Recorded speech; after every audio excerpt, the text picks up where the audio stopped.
So I'm sitting here today with a very famous author. The name's Zoe DeLuca. How old are you?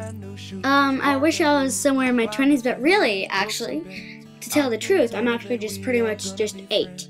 So where do you live? I live on Chaucer Court in Eugene, Oregon. I used to live in Fossil, Oregon, which is pretty much deserty.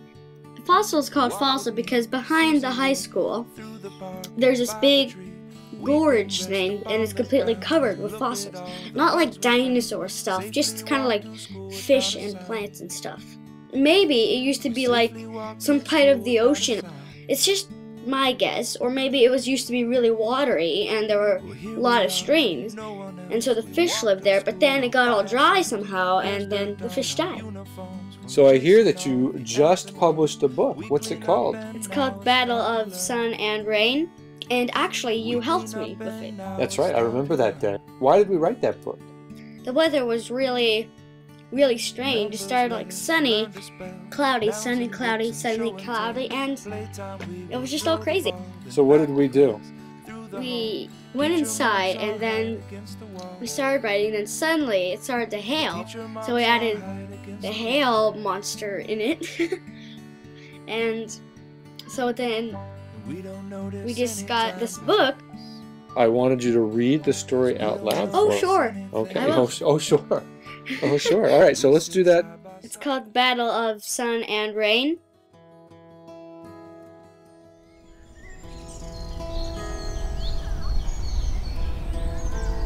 It was an ordinary day. People were taking walks, flying kites, and sitting on benches in the park.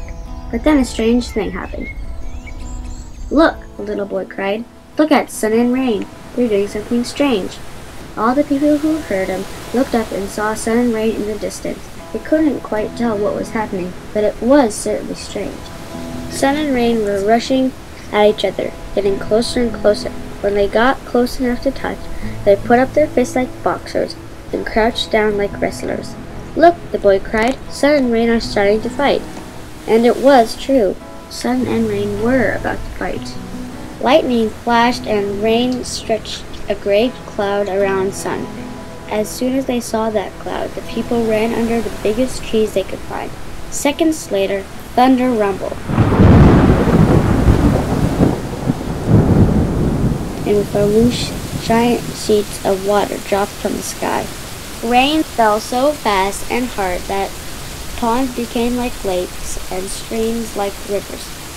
Even the people under the trees were soaked by water running through the leaves. It looked like the world would be wet forever. But then the sun sent a powerful punch into the belly of Rain. The clouds split apart and yellow light streamed out. The light shot toward the ground, heating the water, turning it into steam. Soon the lakes became puddles again. The water stopped rushing between them. Just when the people thought it was safe to leave the cover of the trees, they saw a black cloud sneaking up behind Sun. It was hail. The sky turned dark again, the air turned cold, and great stones of ice pounded the ground and bounced all around. The people couldn't even hear themselves think. Hail was as loud as the loudest fireworks on the 4th of July. The ground looked like it had been painted white. It seemed bad for some, and the people were wondering if they'd ever get home safely. No one wanted to get hit by a giant hailstone. When everybody was saddest, a girl called out, "Look, Rain is doing a celebration dance." Hail was holding tight to Sun while Rain shimmied and spun around them, trailing whips of gray cloud. A man said, "That's not fair. 2 against 1 isn't right." He ran out into the storm and shook his fist at the sky. Hail and Rain looked down and laughed so hard that Hail let go of Sun. Sun leapt free, and her bright light pushed Hail and Rain toward the horizon. The air began to warm and the ground began to dry. The people left the cover of the trees. They cheered the blue sky, splashing in the melting hailstones, and gasped at the sparkling water dripping from the leaves and branches. "Look," cried a boy, and all the people froze. Scared Hail and Rain were coming back. "Look at the rainbow." And it was true. A rainbow stretched across the sky, smiling red, orange, yellow, green, blue, indigo, and violet.